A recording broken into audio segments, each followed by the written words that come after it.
Hey guys, so today I thought that we could do some DIYs together, or I don't know if you want to call them flips, but I've been going to Target and looking through their dollar spot section or the Bullseye's playground section, and there are some things that I found that I thought I might be able to sort of like customize or I don't know what I would call it, but sort of just like flip and make it look more like the decor that I chose to decorate with for Christmas this year.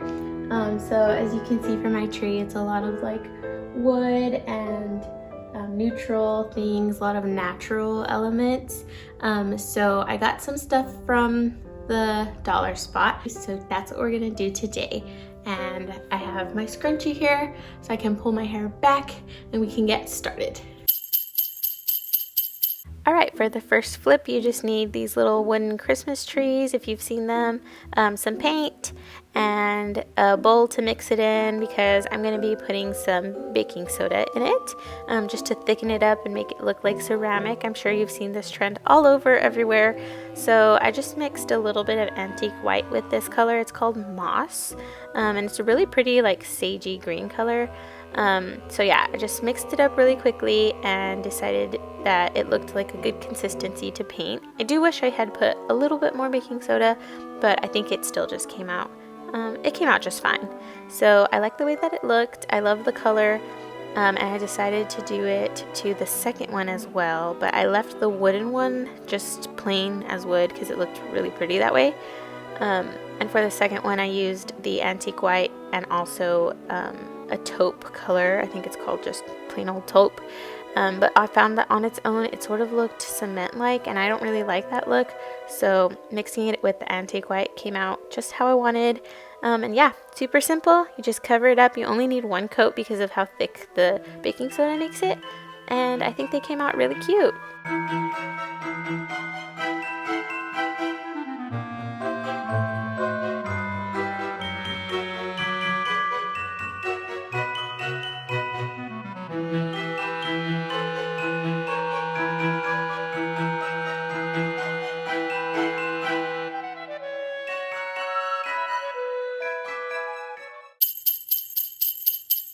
For this flip, all you need is a paint marker. I got mine in antique white because I thought that straight up white might look a little too intense, and I do really like my choice in antique white. It's more of a cream. And then these little wooden houses are the small pack. So if you have seen in your Target dollar spot, there is a pack of 4 and they are smaller. And there's also a pack of 2 that are actually really large. So I got both packs and I did them to a few. So 2 from the small pack and then I did both of the tall ones. But the thing about these is that you can flip them over and the other side is just plain as well. So I did not do both sides. I did the front side only. And all I did was look up wooden gingerbread houses and I used that as inspiration on what I wanted to do to these to make them a little bit more unique and a little bit more special. But if I ever feel like I don't want it to look like that, all I have to do is flip it around. So I thought that was really cool. And yeah, I just did some simple designs to make it look like a little gingerbread house. And I added some gumdrop lights looking things. I added some snow to the bottom. And I do really love the way that they came out. I put a little wreath on this one here too. Like, I'll do it in a second. But I think they look so cute and special. And I love the way they look all together. How some of them have unique additions and some of them are just plain. So yeah, I love the way that this one came out. I think that it turned out super, super cute.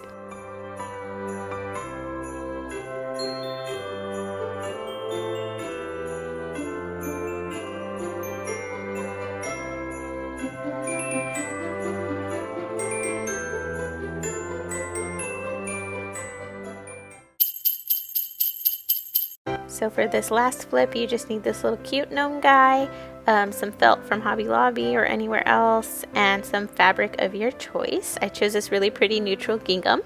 It's really cute. So I just cut out a 9x9 square, 9 inches of course. He's a small little gnome. And I'm just wrapping it around to make sure that the ends meet. And under his beard, it is curved. So I cut a little slit and I think it turned out to be more like 1.5 inches because my first inch was not long enough. So I just cut it into a slit, and then from there, I really like that I chose gingham because of the squares. I can just measure from there.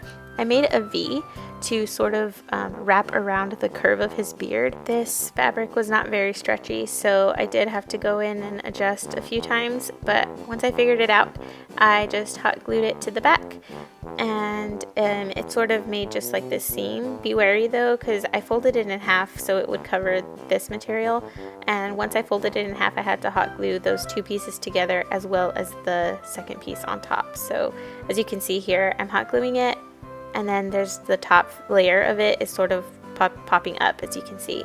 So just be careful with that, and you're gonna probably have to put another layer of glue in between the top part. And for the bottom, this is a little similar to wrapping a present. So I just pinched these two sides together, and I'm going to put the hot glue in there and sort of push those two down and make a flat layer for the other top two corners to go down. So here I am pushing those two down, and then you just hot glue that down.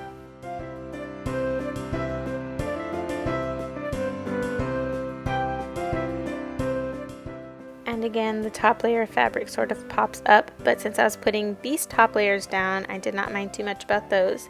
And you're just going to close it up, and that way you won't be able to see the red fabric anymore.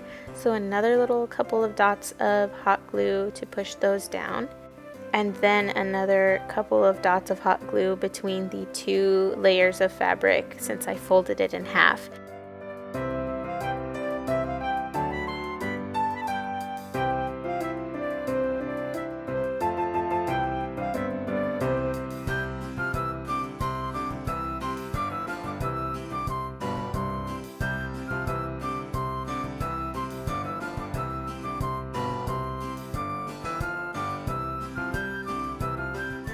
I use a low temp hot glue gun because it's very hot going through the fabric, but once you get that pushed down, that is it for his little body. And then next we're doing the hat part. So for his hat, I held him up next to his little gnome partner, and I really did not like the complete matchy look, so I luckily had gotten this little cream color felt as well, and I went ahead and used that because I thought it looked a little bit better paired together.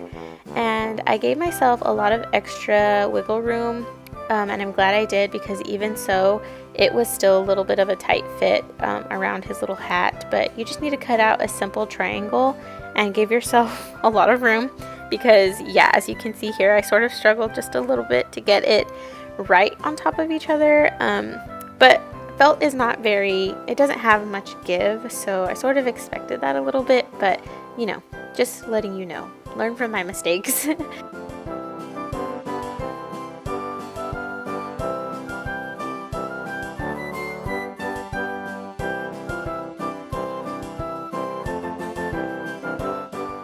So after I got his hat glued on like that, the point was a lot more round than I thought it would be, so I just went ahead and trimmed him up after I shoved some of the little fabric but up into his hat, because it was sort of peeking out and you could see the original colors. So I just pinched it together and sort of trimmed it up, and after that I was pretty happy with the way that it looked.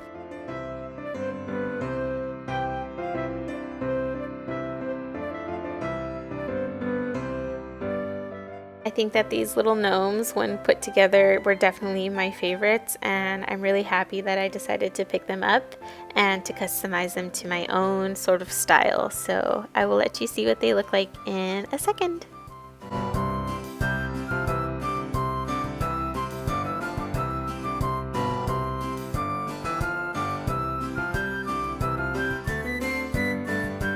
That was everything. I hope you like the way that it came out. And if you try and customize it to look like your own home and what you chose to decorate with, I hope you'll let me know. I would love to see it. It's really affordable, and it's a really nice way to make something your own a little bit more special. So I really enjoyed what I came up with, and I hope you did too. Thank you so much for watching. I will see you in the next one. Bye.